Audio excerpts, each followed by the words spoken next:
আসসালামু আলাইকুম। সবাই কেমন আছেন? আশা করি যে যেখানে আছেন আল্লাহর রহমতে ভালো আছেন। তো আমি আল্লাহর রহমতে ভালো আছি। নতুন আরেকটা ব্লগ নিয়ে আপনাদের মাঝে আসলাম। তো আপনারা ব্লগটি দেখতে থাকেন। আর আজকে ব্লগটা শুরু করেছি আমি সকালবেলা থেকে। সকালবেলায় ফ্রেশ ট্রেশ হয়ে অনেক কাজই করে নিয়েছি আমি। আর বৃষ্টির দিন, সকালবেলা বৃষ্টি, অনেকটাই বৃষ্টি হচ্ছে।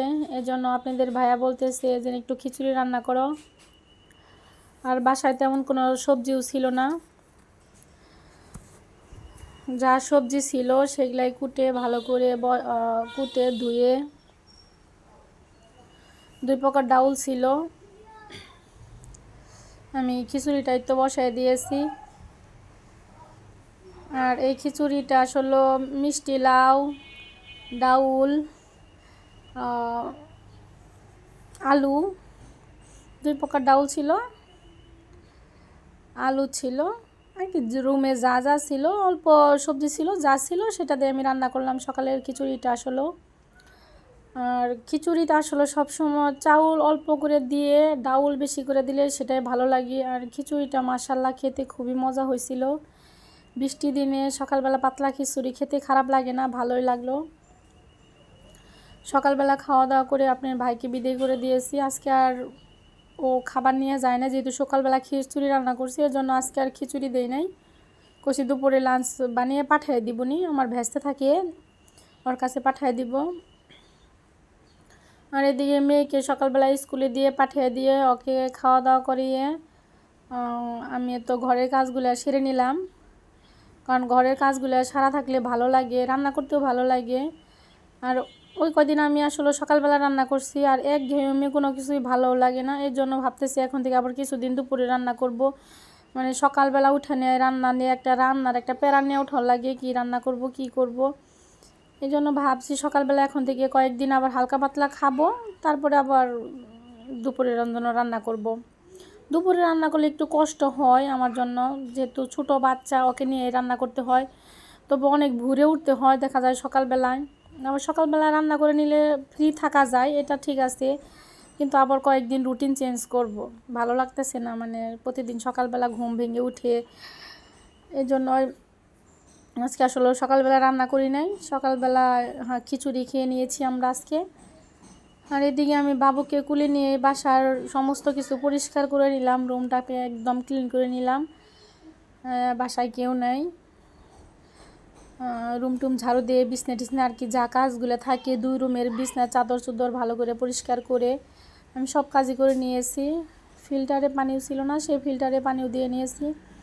এই তো আমি এখানে দুপুরের জন্য রান্না করে নিয়েছি। এখানে পাবদা মাছ রান্না করেছি, আর বাচ্চাদের জন্য একটু মুরগির মাংস রান্না করেছি, আর সাথে একটু মিষ্টি লাউ ভাজি করে নিয়েছি।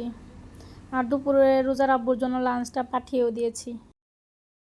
ওকে কুলে নিয়ে আমার আসলে সমস্ত কাজ মানে করে নিতে হলো আজকে।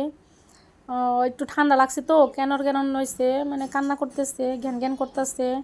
কুলে নিয়ে আমি মোটামুটি সবই করে নিয়েছি। আর দুপুরে রান্নাটা করে নিয়েছি। আর আমি কি রান্না করছি সেটা তো দেখতেই পারলেন। আর 2টা ছেলেকে আমি গোসল করে দিয়েছি। এর মধ্যে আবার অনেক কাজই করে নিয়েছি। মেয়েকে আনছি স্কুল থেকে, 2টার দিকে যাই নিয়ে আসছি। মেয়ে ছেলেকে খেতে দিয়েছি, ওরা খাবার খেয়েছে। আর ছেলেটাকে এখন ঘুমিয়ে দিয়েছি। আর এই পর্যন্ত আমার যারা ভিডিওটা দেখতেছেন তারা একটা লাইক দিয়ে বাকিটুকু দেখেন, কারণ আপনাদের একটা লাইকই আমাকে অনেক দূর পর্যন্ত এগিয়ে নিয়ে যেতে পারে। আর যারা নতুন আছেন তারা আমার ভিডিওর যদি কোনো অংশে ভালো লেগে থাকে তাহলে সাবস্ক্রাইব করে পাশে রাখতে পারেন, কমেন্টস করবেন, শেয়ার করবেন। আর এই তো এখানে আমার ছেলেটা বসে বসে কাঁঠাল খাইতেছিল, কাঁঠাল আনছিল একটা, সেটাই কয়েকটা রোয়া খাইতেছিল। আর ইদানিং আসলে অনেক বৃষ্টি হচ্ছে, ছোট ছোট বাচ্চাদের কাপড় চোপড় নিয়ে আমি একটু কষ্টে পড়ে গেছি। ওদের কাপড় চোপড়গুলো আমি শুকাইতে পারতেছি না, এই রোদ এই বৃষ্টি। আর এই তো আমি আসলে ছাদে দিয়ে আসছিলাম কাপড় চোপড়, মানে বিছনার চাদর চুদর কিছু। প্রতিদিন তো বাচ্চা থাকলে ঘরে কিছু না কিছু কাপড় হয়ই, তো কিছু কাপড় আমি ছাদে দিয়ে দিয়েছি। আর এই তো ছাদে যাইতেছি, এখন কাপড়গুলো উঠাইতে যাইতেছি। চলেন আপনারাও সাথে চলেন। রোদ উঠলে যা উঠে যা দিচ্ছিলাম, এই গুড়ি গুড়ি বৃষ্টি, আমি আস্তে আস্তে অলরেডি গুড়ি গুড়ি বৃষ্টি আরম্ভ হয়ে গেছে। এই বৃষ্টি শুরু হয়ে গেছে আসলে। তো কাপড় চোপড়গুলো, চাদর মাদরগুলো শুকিয়ে দিয়েছি, বাচ্চাদের কাপড়গুলো শুকিয়ে দিয়েছি, সেগুলো শুকাইয়ে নাই। আর অনেকগুলো কাপড় আমি বারান্দায় শুকিয়ে দিয়েছি। আর তো এদিকে আমার ছেলেটা আমার সাথে সাথে আসছে পেছন পেছনেই। রোদ যে কাপড় চোপড় না শুকিয়ে দিতে পারলে ভালো লাগে না। আর আকাশটা একদম মেঘ হয়ে আছে, অনেক মেঘ। তো আমি আর কি করব, ভিজা কাপড়গুলো এখন উঠিয়ে নিয়ে যাব, ভিজা চাদরগুলো উঠিয়ে নিয়ে যাব। আর এই তো আমার ছেলেটা এখানে